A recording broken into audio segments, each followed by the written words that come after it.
Bismillahirrahmanirrahim. Assalamu alaikum students. I am Dr. Bushra Shahzad. Today we are going to study catabolism of protein and of amino acid nitrogen. What is protein turnover? The continuous degradation and synthesis, which is turnover of cellular proteins, occur in all forms of life. Each day, humans turn over 1 to 2% of their total body protein, principally muscle protein. High rates of protein degradation occur in tissues that are undergoing structural rearrangement. For example, uterine tissue during pregnancy, skeletal muscles in starvation.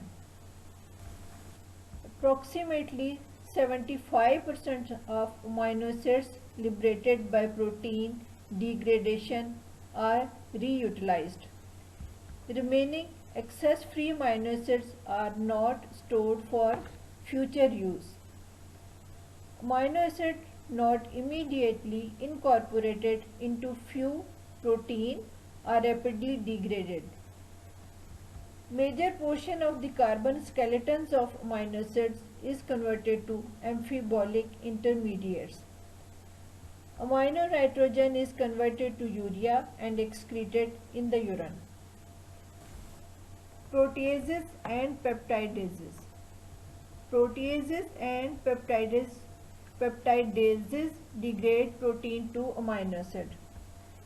The relative susceptibility of a protein to degradation is expressed as its half-life, represented as T-half. PEST sequences regions rich in proline, glutamate, serine, and threonine target some proteins for rapid degradation. PEST stand for P for proline, E for glutamate, S for serine, and T for threonine. Intracellular proteases hydrolyze internal peptide bonds. The resulting peptides are then degraded to amino acid by endopeptidases that hydrolyze internal peptide bonds. The aminopeptidases and carboxypeptidases remove amino acids sequentially from the amino and carboxyl terminal respectively. As we have already discussed, the relative susceptibility of a protein to degradation is expressed as its half-life, represented as T-half. What is half-life? Half-life is the time required to lower its concentration to half of its initial value.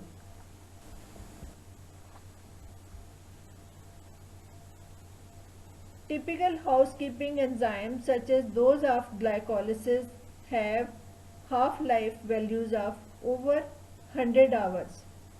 By contrast, key regulatory enzymes may have half-life values as low as 0.5 to 2 hours. Half-lives of liver proteins range from under 30 minutes to over 150 hours.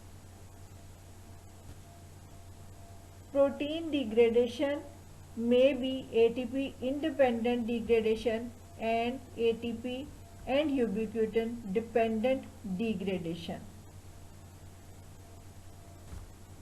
ATP independent degradation, degradation of blood glycoproteins follows loss of a sialic acid moiety from the non-reducing ends of their oligosaccharides chains. Asialoglycoproteins are then internalized by liver cell asialoglycoprotein receptors and degraded by lysosomal proteases. Extracellular membrane-associated and long-lived intracellular proteins are also degraded in lysosomes by ATP-independent processes. ATP and ubiquitin-dependent degradation. Degradation of regulatory proteins with short half-lives and of abnormal or misfolded proteins occurs in the cytosol, and they require ATP and ubiquitin.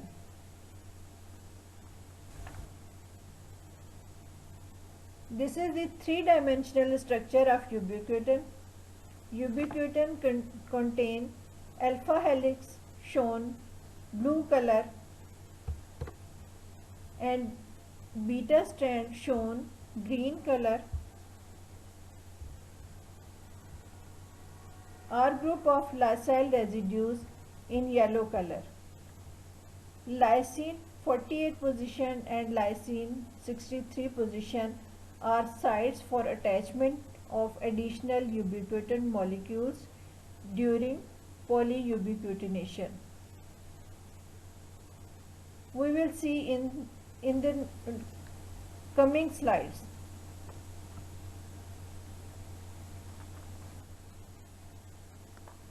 Ubiquitination, it is so called due to presence in all eukaryotic cells. It is a small 8.5 kilodalton protein having 76 amino acid residues. This polypeptide targets many intracellular proteins for degradation. The primary structure of ubiquitin is highly conserved. Only 3 of 76 residues differ between yeast and human ubiquitin. Ubiquitin molecules are attached by non-alpha peptide bonds formed between the carboxyl terminal of ubiquitin and the epsilon amino group of lysyl residues in the target protein. The residues present in its amino terminus affects whether a protein is ubiquitinated or not. If amino terminal contain methionine or serine residues, it retards ubiquitination. If N-terminal or amino terminal contain aspartic acid or arginine, it accelerates ubiquitination. Attachment of a single ubiquitin molecules to transmembrane proteins alter their subcellular localization and targets them for degradation. Soluble proteins undergo polyubiquitination. The ligase catalyzed attachment of 4 or more additional ubiquitin molecules at lysyl residues 63 and 48. Subsequent degradation of ubiquitin tagged proteins takes place in the proteasomes, a macromolecules that also in ubiquitination in eukaryotic cells.